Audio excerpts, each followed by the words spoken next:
merupakan ulang kaji topik 2.4.2 menjelaskan bahagian-bahagian yang terdapat dalam makropengawal microcontroller. Okey, Rajah menunjukkan 3 bahagian penting dalam microcontroller, iaitu bahagian input, bahagian proses dan juga bahagian output. Okey, jom kita kena pasti apa fungsi-fungsinya dalam micropengawal ya. Okey, input menerima dan menghantar isyarat kepada unit pemprosesan pusat CPU. Itu untuk input, proses pula lah memproses isyarat daripada input dan memberi arahan kepada output. Selanjutnya, output pula melaksanakan arahan berdasarkan isyarat yang dihantar oleh unit pemprosesan pusat CPU. Okey.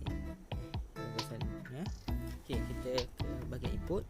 Salah satu bahagian terdapat dalam makropengawal menerima isyarat dan menghantarnya kepada unit pemprosesan pusat CPU.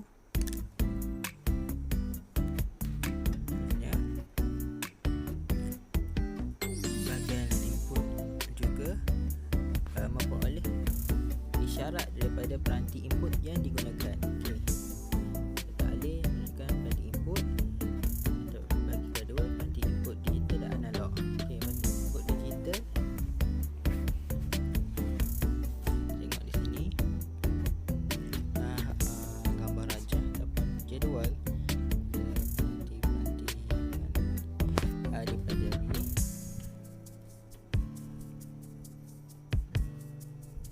Okey, yang pertama adalah switch tekan tutup. Okey, inilah gambaran rajahnya. Simbolnya menghasilkan isyarat kepada makropengawal dalam bentuk digital. Okey, apabila punat switch ditekan, litar tertutup dan arus dapat mengalir. Okey, ingat ya simbolnya dan rajahnya. Yang kedua adalah switch tekan buka. Okey, inilah rajahnya, input dan juga simbolnya. Menghasilkan isyarat kepada makropengawal dalam bentuk digital, dan apabila punat switch ditekan, litar akan terbuka. Okey, switch yang pula mempunyai dua fungsi, iaitu sebagai switch tekan tutup dan switch tekan buka. Bila tekan tutup, terminal COM digunakan. Switch tekan buka, terminal COM NC digunakan.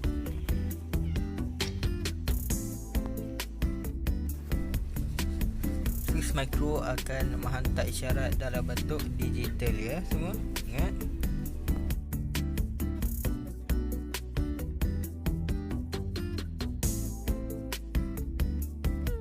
Okey, seterusnya kita beralih kepada bahagian seterusnya, iaitu penderia pergerakan ataupun motion sensor.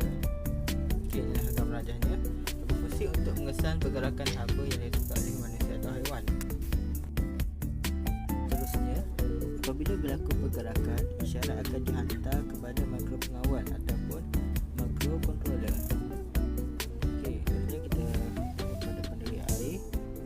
Penderia air adalah berfungsi untuk mengesan kehadiran air pada sesuatu tempat. Penderia akan memberikan isyarat 5 voltan jika tiada kehadiran air dan 0 voltan jika ada kehadiran air. Contohnya, kita dapat lihat pada pengelak cermin kereta, wiper secara automatik. Okey, ini gambar rajahnya sebelahnya. Kita lihat di situ.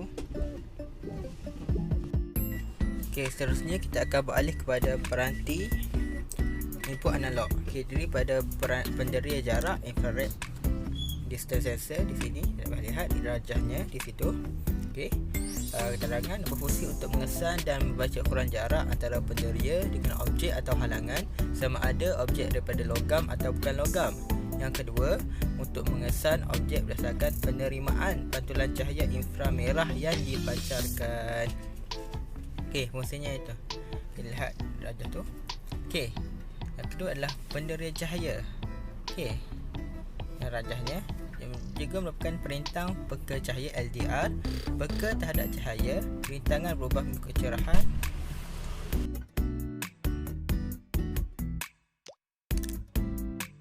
Semakin cerah cahaya, semakin rendah rintangan pada penderia cahaya.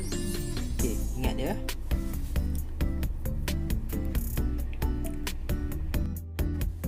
Peranti input analog seterusnya adalah penderia suhu. Okey, berfungsi untuk mengesan suhu dalam jumlah tertentu, itu daripada 0 hingga 100 darjah Celsius. Okey, terus suhu yang dikesan akan diubah ke dalam bentuk isyarat analog. Okey, seterusnya panduan suhu menukarkan suhu dalam bentuk voltan. Inilah rajahnya, berkaki 3 alatnya.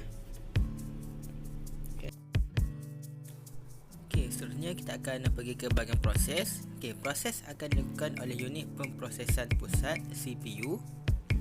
Okey, CPU melaksanakan atur cara yang disimpan dalam random read only memory ROM. Okey, ROM digunakan untuk menyimpan atur cara dan data secara kekal dalam mikro pengawal. Okey, RAM Random Access Memory digunakan untuk menyimpan data secara sementara. Data akan terpadam apabila bekalan kuasa dimatikan. Okey, isyarat yang diterima daripada input akan diproses oleh CPU. Kemudian CPU akan menghasilkan isyarat kepada output.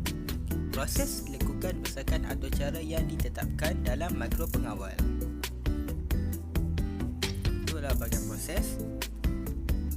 Okey, seterusnya bahagian output. Okey, bahagian yang terdapat dalam mikro pengawal. Tugasnya menerima isyarat daripada CPU dan menghantarnya kepada peranti output. Isyarat output yang terhasil dalam bentuk digital atau analog. Okey, peranti output akan melaksanakan isyarat yang diberi oleh output. Okey, peranti output yang menggunakan bekalan kuasa melebihi 5 voltan perlu menggunakan bekalan kuasa tambahan bersama peranti sokongan lain untuk operasi. 5 volt ya.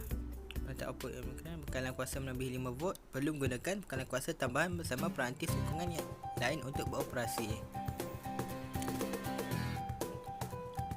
Okey, inilah bahagian output. Peranti output contohnya LED, diode pemantar cahaya, light emitting diode. Okey, simbol rajahnya berfungsi untuk mengeluarkan cahaya dan sebagai lampu hiasan.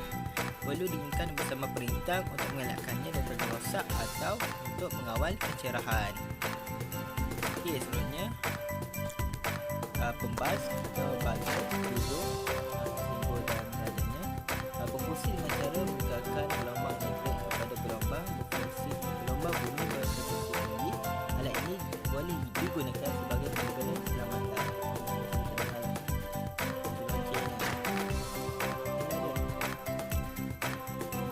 Seterusnya adalah pengganti ataupun relay.